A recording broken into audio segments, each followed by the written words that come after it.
Samantala, hindi lang pagbibigay-pugay sa mga gurong parte sa paghulma ng kabataan ng bansa, kundi pagsuporta din sa pagpapaigting ng buhay ng mga ikalawang magulang ang binigyang halaga ni Pangulong Ferdinand R. Marcos Jr. sa naganap na 2025 National Teachers Day Celebration.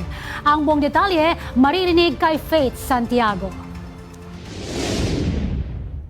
Giveaways, group performances, solo performances, meet and greet with Filipino artists at comedy session. Iyan ang mga naganap sa nangyaring programa para kilalanin ang sakripisyo at pagiging masigasig ng mga Pilipinong guro sa National Teachers Day Celebration ngayong taon sa Pasay City. Napuno ang arena ng mga guro at nakiisa din sa selebrasyon si Pangulong Ferdinand Marcos Jr.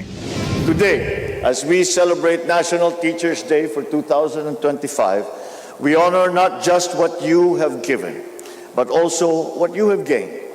The wisdom that comes from walking hand in hand with the young people of our country who will one day carry the nation forward.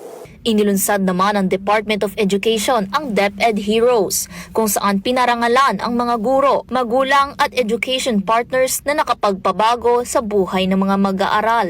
Ilang mga inisyatiba rin para sa mga guro ang inilatag ng administrasyon tulad ng Kabalikat sa Pagtuturo Act, kung saan tax-free na ang teaching allowance ng mga public school teacher. Kabilang na rin ang DepEd Order No. 005 na tinitiyak ang pagkakaroon ng patas na paghahati sa trabaho ng mga guro, tamang kabayaran sa mga guro na lagpas 6 na oras sa classroom instructions, 57% paperwork reduction at pagsagot sa forms na hindi tataas sa 5 regularly. Bukod dyan ay bumaba na lang sa 74 forms ang kailangang isumite ng mga guro mula sa 170 forms. Mayroon namang higit 25,000 non-teaching staffs ang handang tumulong para makapag-focus sa pagtuturo ang mga guro. Naging malinaw din ang promotion pathway ng mga guro dahil sa Career Progression System o Republic Act No. 12288. Bukod dyan, nakapagbukas na din ng higit 60,000 bagong teaching posts ang pamahalaan. Naipagkaloob na rin ang nasa 140,000